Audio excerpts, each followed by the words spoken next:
जो मच्छर भगाने की रिफिल आप अपने घरों में जलाते हैं, जो स्प्रे आप बारिश के मौसम में कीड़े मकोड़ों और डेंगू मलेरिया जैसे खतरनाक संक्रमण से बचने के लिए ये सोचकर छिड़कते हैं कि ना अब आपको काटेगा मच्छर, ना आपके बच्चों को, ना बीमार माँ बाप को, ना बुजुर्ग दादा दादी को। जरा सोचिए, अगर वही रिफिल या स्प्रे नकली निकले तो तब आप सिर्फ पैसा ही बर्बाद नहीं कर रहे, बल्कि अनजाने में अपने परिवार की सुरक्षा को भी दांव पर लगा रहे हैं। ये हकीकत सामने आई है दिल्ली पुलिस क्राइम ब्रांच की एक बड़ी कार्रवाई में। दिल्ली के रोहिणी इलाके में पुलिस ने एक ऐसे गिरोह का पर्दाफाश किया है जो खुलेआम घर घर में इस्तेमाल होने वाले मच्छर भगाने वाले लिक्विड रिफिल, स्प्रे और साबुन तक नकली बना रहा था। नाम बड़े बड़े, all out, ultra, good night, Godrej hit और गोदरेज सोप, लेकिन सामान असली नहीं, नकली। और ये नकली सामान लाखों रुपए के कारोबार में बदल चुका था।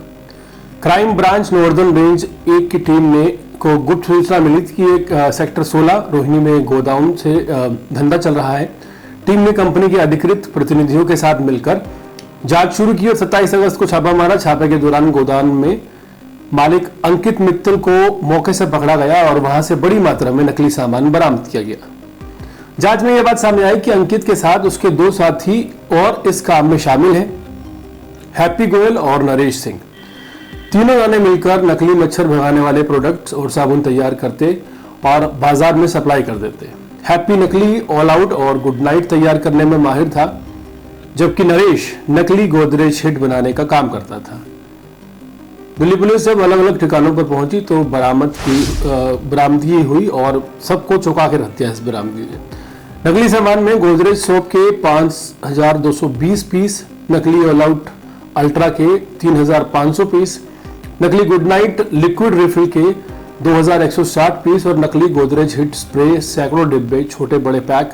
इतना ही नहीं, नकली पैकिंग करने वाली मशीनें, सील लगाने वाली सामग्री और मिक्सिंग केमिकल भी जब्त किए गए हैं। पुलिस के मुताबिक ये गिरोह एक लंबे समय से नकली प्रोडक्ट बनाकर बाजार में बेच रहा था और लोगों की सेहत और सुरक्षा के साथ लगातार खिलवाड़ कर रहा था। अब जरा सोचिए कि आप अपने बच्चों के मच्छर से बचाव के लिए जो रिफिल लगाते हैं, अगर वो नकली निकले तो उसका असर तो होगा नहीं, यानी मच्छर वैसे ही काटेगा और डेंगू मलेरिया का खतरा और ज्यादा बढ़ जाएगा। दरअसल यही सबसे बड़ा अपराध है, लोगों की जिंदगी को जोखिम में डालकर पैसा कमाना।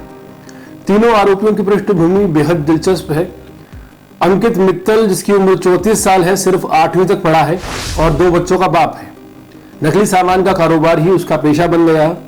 हैप्पी गोयल 36 साल का है, शराब का आदी है और नकली ऑल आउट और गुड नाइट बनाता था। जबकि नरेश सिंह 37 साल का, मूल रूप से कानपुर का रहने वाला है, वो 3 बच्चों का बाप है और नकली गोदरेज हिट तैयार कर रहा था। यानी रोजमर्रा के परिवार वाले ये लोग नकली व्यापार की काली दुनिया में उतर चुके हैं।